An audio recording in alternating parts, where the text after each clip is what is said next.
পরিমাণ বিদেশি মদ, ভয়ঙ্কর মাদক আইস ও এলএসডি সহ আটক হয়েছেন না আলোচিত নায়িকা পরিমণি। বনানীর নিজ বাসা থেকে আটক করে র্যাব। জানানো হয়, বিদেশি মদ, ভয়ঙ্কর মাদক আইস ও এলএসডি সহ আটক হয়েছেন পরিমণি। ঢাকাই সিনেমার আলোচিত ও সমালোচিত নায়িকা পরিমণি আবেদন করেন বাদীপক্ষের এক আইনজীবী। সে সময় মামলার তদন্ত কর্মকর্তা পিবিআই ঢাকা জেলার পরিদর্শক ঢাকার চিফ জুডিশিয়াল ম্যাজিস্ট্রেট আদালতে তদন্ত প্রতিবেদন দাখিল করেন। সিনেমার আলোচিত নায়িকা পরিমণির বিরুদ্ধে হত্যা চেষ্টা মামলায় গ্রেফতারি পরোয়ানা জারি করা হয়েছে। গত 26 জানুয়ারি রবিবার ঢাকা মহানগরের এক আদালত এই পরোয়ানা জারি করে। ওখানে গ্লাস মেরে অন্যদের সিন ক্রিয়েট করেছিল এই বিষয় নিয়ে মামলাটা প্রায় 2.5 বছরের বেশি পার হয়ে গিয়েছে। আমাদের তদন্ত রিপোর্ট পেতে অনেক সময় লেগেছে। এই বিষয়ে আদালত বিভিন্ন সময় সতর্কতা করেছে। তার পরবর্তীতে এটা সিআইডি থেকে পিবিআইতে গিয়েছিল, সেখানে রিপোর্ট পিবিআই থেকে আসছে। পরবর্তীকালীন সরকার এখন পর্যন্ত তাদের জায়গা থেকে যে দায়িত্বশীল আচরণ করে এসেছে এবং করছে, স্টিল প্রত্যেকটি জাতীয় সিদ্ধান্তের ক্ষেত্রে বাংলাদেশের সকল এগুলো দিয়ে এখন এই প্রোপাগান্ডা ছড়াচ্ছে, চক্রান্ত করছে। তো আমাদের আসলে যেমন অন্তর্বর্তীকালীন সরকার তার জায়গা থেকে সচেতন থাকবে, রাজনৈতিক দলগুলোরও তাদের জায়গা থেকে সচেতন থাকা প্রয়োজন। সুপ্রিয় দর্শক মন্ডলী, আসসালামু আলাইকুম রহমতুল্লাহ। আশা করি সবাই ভালো এবং সুস্থ আছেন। স্বাগতম জানাচ্ছি আমাদের আরেকটি নতুন ভিডিওতে। সুপ্রিয় দর্শক মন্ডলী, ভিডিওর থাম্বনেল, টাইটেল ও ভিডিওর কিছু অংশ বিশেষ দেখে আপনারা ইতিমধ্যে বুঝতে পারছেন যে আজকের ভিডিওটি কতটা গুরুত্বপূর্ণ। সুপ্রিয় দর্শক মন্ডলী, সেই অংশ বিশেষগুলোর বিস্তারিত আলোচনা দেখলে আপনারা আরও বেশি রীতিমতো অবাক হতে বাধ্য হবেন। সুপ্রিয় দর্শক মন্ডলী, আসুন আমরা কথা না বাড়িয়ে সেই সম্পূর্ণ বিস্তারিত আলোচনাটা দেখে আসি। তার আগে আপনাদের প্রতি ছোট্ট একটা রিকোয়েস্ট, যারা আমার চ্যানেলের নতুন, চ্যানেলটি সাবস্ক্রাইব করে লাইক কমেন্ট শেয়ার করে সাথে থাকুন। আসুন আমরা সেই সহ আটক হয়েছেন না আলোচিত নায়িকা পরিমণি। বুধবার বিকেলে তাকে বনানীর নিজ বাসা থেকে আটক করে র্যাব। জানানো হয়, বিদেশি মদ, ভয়ঙ্কর মাদক আইস ও এলএসডি সহ আটক হয়েছেন পরিমণি। ঢাকাই সিনেমার আলোচিত ও সমালোচিত নায়িকা পরিমণি। সিনেমায় যত না আলোচিত তার থেকে বেশি সমালোচিত ব্যক্তি জীবন নিয়ে একের পর এক প্রেম ও বিয়ে যেন কোনোভাবেই থামছে না। এরই মধ্যে ব্যবসায়ী হত্যা চেষ্টা মামলায় গ্রেপ্তারি পরোয়ানা জারি হয়েছে এই চিত্রনায়িকার বিরুদ্ধে। তবে আবারও কারাগারে যেতে হবে তাকে। লিমা সায়ন্তী রিপোর্টে বিস্তারিত।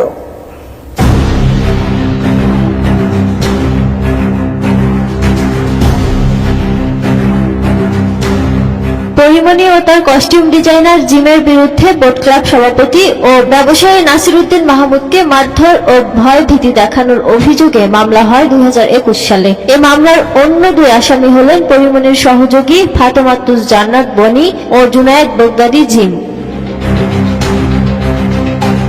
গত এপ্রিলে ঢাকার সিনিয়র জুডিশিয়াল ম্যাজিস্ট্রেট আদালতে মামলাটিতে গ্রেপ্তারি পরোয়ানা জারির আবেদন করেন বাদীপক্ষের এক আইনজীবী। সে সময় মামলার তদন্ত কর্মকর্তা পিবিআই ঢাকা জেলার পরিদর্শক ঢাকার চিফ জুডিশিয়াল ম্যাজিস্ট্রেট আদালতে তদন্ত প্রতিবেদন দাখিল করেছিলেন। প্রতিবেদনে আসামি পরিমণি ও তার কস্টিউম ডিজাইনার জিমের বিরুদ্ধে বাদীকে মারধর ও ভয়ভীতি দেখানোর অভিযোগের সত্যতা পাওয়া গেছে বলে উল্লেখ করা হয়। তবে আরেক আসামি ফাতেমাতুজ জান্নাত বনির বিরুদ্ধে অভিযোগের সত্যতা পাওয়া যায়নি বলা হয়েছিল।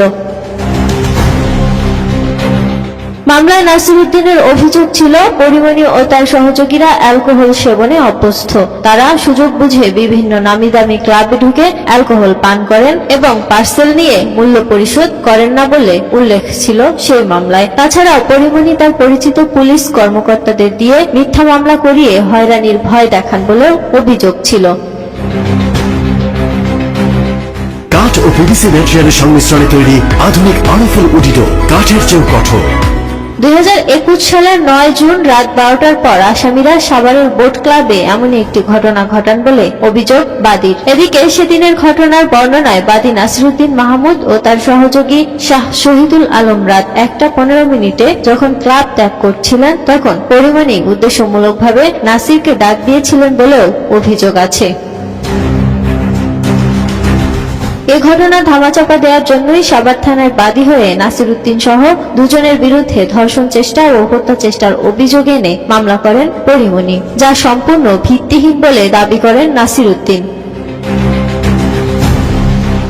এছাড়াও 2021 সালের 4 আগস্ট রাতে বনানীতে পরিমণির বাসায় অভিযান চালিয়ে তাকে গ্রেপ্তার করে র্যাব। পরদিন তার বিরুদ্ধে মাদক আইনে মামলা দায়ের করা হয়। র্যাবের মুখপাত্র সে সময় পরিমণির ফ্ল্যাটকে মিনি বার বলে উল্লেখ করেছিলেন। সেখানে তিনি নিয়মিত মদ্যপান সহ করতেন নানা ঘরোয়া পার্টির আয়োজন।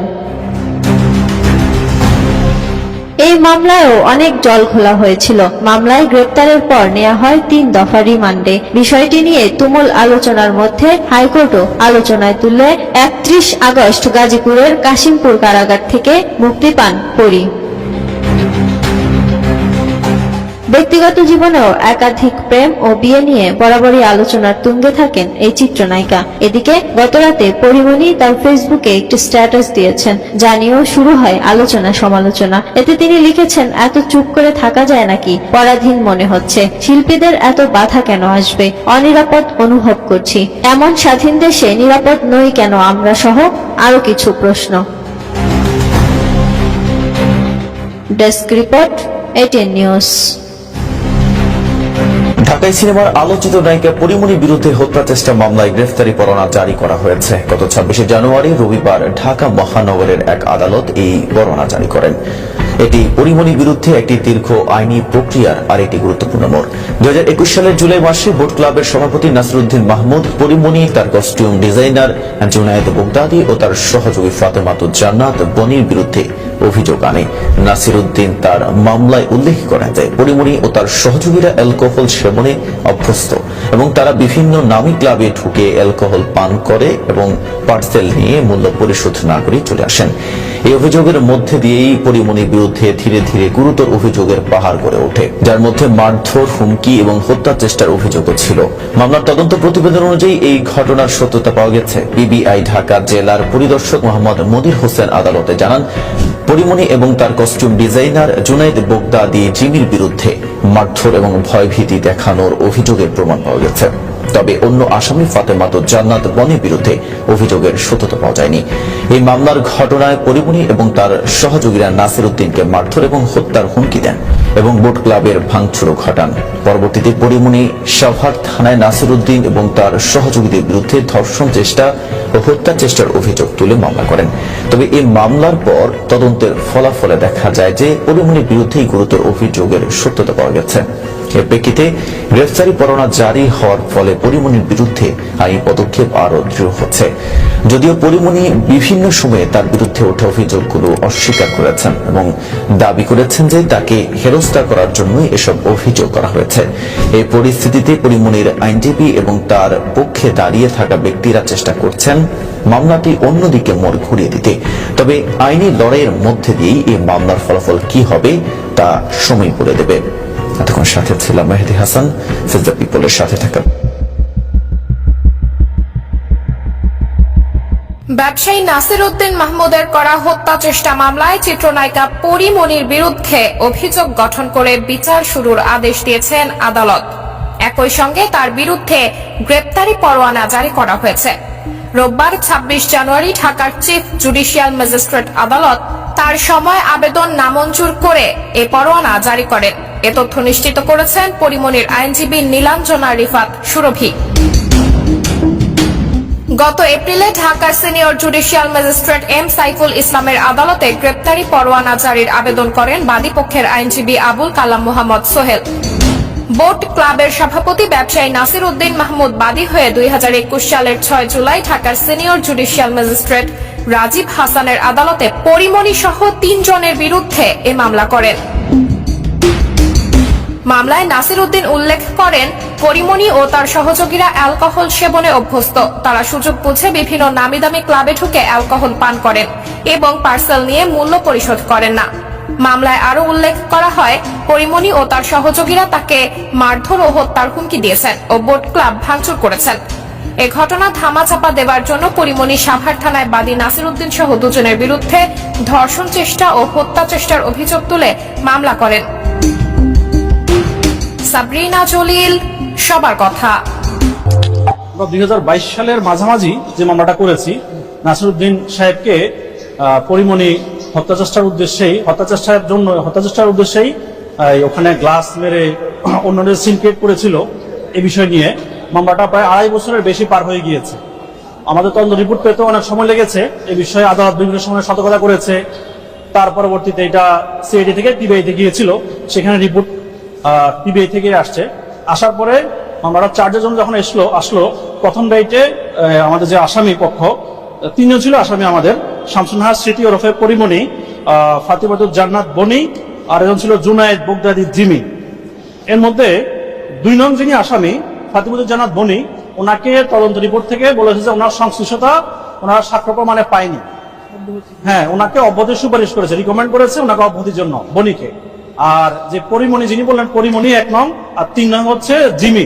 এই 2 জনকে অপরাধ প্রাথমিকভাবে সত্যতা পেয়েছে, সাক্ষ্য প্রমাণ পেয়েছে, সেরকম রিপোর্ট দিয়েছিল। রিপোর্ট আসার পরে যখন চার্জে আসলো, প্রথম দায়িত্বে উনি সময় নিয়েছে, দ্বিতীয় দায়িত্বে উনি নিজে এসছে, বাট বলছে যে ওনার আইনজীবী ব্যস্ত, অন্য কোর্টে আছে বা অন্য কোথাও আছে, আজকে হিয়ারিং করতে পারছে না, সে মনে সময় নিয়েছিল। আজকেও উনি আসেনি, প্লাস ওনার আইনজীবীও আসেনি যিনি হিয়ারিং করার কথা। অন্য একজন জুনিয়র আইনজীবী এসছে, এসে বললো যে পরিমণি ঠান্ডাজনিত অসুস্থতায় আছেন, আর ওনার আইনজীবী হাইকোর্টে অন্য মামলার কাজে ব্যস্ত আছে, আজকে শুনানি করতে পারবে না। তখন বিজ্ঞ আদালত ওনার সময় আবেদন দুটোই নামঞ্জুর করেছে। পরিমণির বিরুদ্ধে সময় আবেদন নামঞ্জুর করে ওয়ারেন্ট ইস্যু করেছে, আর চার্জের জন্য সময় দিয়েছে সেটাও নামঞ্জুর করে ওনার চার্জ ফ্রেম করেছে বিজ্ঞ আদালত। করার মধ্য দিয়ে কি তার বিরুদ্ধে আনুষ্ঠানিক বিচার শুরু হলো? জি। এতে করে আপনারা আপনাদের যে ব্যবসায়ী নাসিরউদ্দিনের পক্ষে ন্যায় বিচার পাবেন বলে আশা করছেন কিনা একটু বলেন। জি, চার্জ ফ্রেমের মধ্য দিয়ে সাধারণত বিচার কার্য শুরু হয়। আমাদের যে ফৌজদারি কার্যবিধি, সেখানে চার্জ ফ্রেমের মধ্য দিয়ে বিচার কার্য শুরু হয়। তো আমরা আশা করছি, আমরা যতটুকু এসেছি, আমরা যথেষ্ট আশাবাদী বিজ্ঞ আদালত ন্যায় বিচারের পথেই আছে, আমরা শেষ পর্যন্ত ন্যায় বিচার পাবো আশা করছি। এই মামলার পরবর্তী আনুষ্ঠানিক বিচার যেহেতু শুরু হয়ে গেল, সাক্ষ্য গ্রহণের জন্য কত তারিখ ধার্য করেছে? সাক্ষ্য গ্রহণ তারিখটা আমরা তখনও পাইনি, ওপেন কোর্টে বিজ্ঞ আদালত বলেনি, পরে দিয়েছে। আমি এখনো দেখিনি, এটা দেখে আমরা জানতে। হ্যাঁ, 20 মার্চ ধার্য করেছে আমি শুনেছি, এটাই ধরে নিতে পারি। এখন লিখিত কি পাই সেটা লোক আমরা কনফার্ম হয়ে নিব আর কি পরে।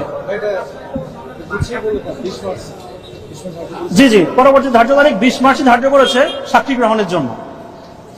এই মামলা আসলে হ্যাভিওয়েট একজন হচ্ছে যে আসামি বিরুদ্ধে আপনারা লড়ছে, এবং যে কারণে আপনি বলছিলেন যে দীর্ঘায়িত হচ্ছে সময়।